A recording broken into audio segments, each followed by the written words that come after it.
Alamin natin ang sitwasyon sa Terminal 4 na yan ay isa sa ilalim sa rehabilitation. Mukhang aayusin na ng gusto. Magagandahin yan. Kaya yung mga local flights dyan ay inilipat na. Andun si RH15, Giselle Regaport. Come in, Giselle! Jerry, Katunying, nagsimula ng kumapal ang mga pasahero dito sa Terminal 2 ng Ninoy Aquino International Airport dahil sa tigil operasyon ng Terminal 4. Lipat na muna kasi dito sa Terminal 2 yung 12 daily flight ng Airsweep, 2 daily flight ng Sunlight at Cebgo na may 36 na daily flight.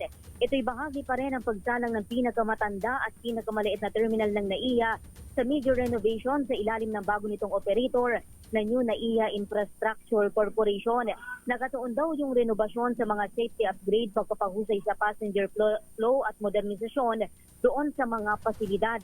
Tinatayang nasa 2,900 pasahero ang dumadaan at tumarating sa Terminal 4 kada araw, 20-30 o 23% ng total daily passenger volume sa paliparan. Target na muling magbukas ang Terminal 4 sa Pebrero ng susunod na taon. Ito si Giselle Regaport para sa Diesel. Giselle, ano yung mga flights dyan sa Terminal 4 para lang sa dagdag kaalaman ng mga bumibiyahe? So saan mapupunta yung mga flights dyan? Yung flight ng Airsweep, Jerry, Sunlight at ng Cebgo. Uy, alam mo yung mga yun ha. Mukhang panayan sakay mo dun sa mga flights na yan ha. Papunta sa mga beaches ha. Aha.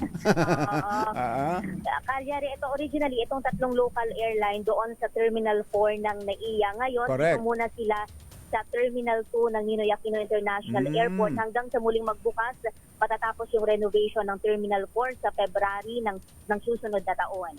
So lahat ng flights ng Terminal 4 ay napunta na sa Terminal 2. Yes, nandito na muna silang lahat. Yung bang Air Swift binago ng tinanggal na yung pangalan, ginawa ng Cebu Pacific? Hindi naman, hindi pa. Jerry, yun pa rin.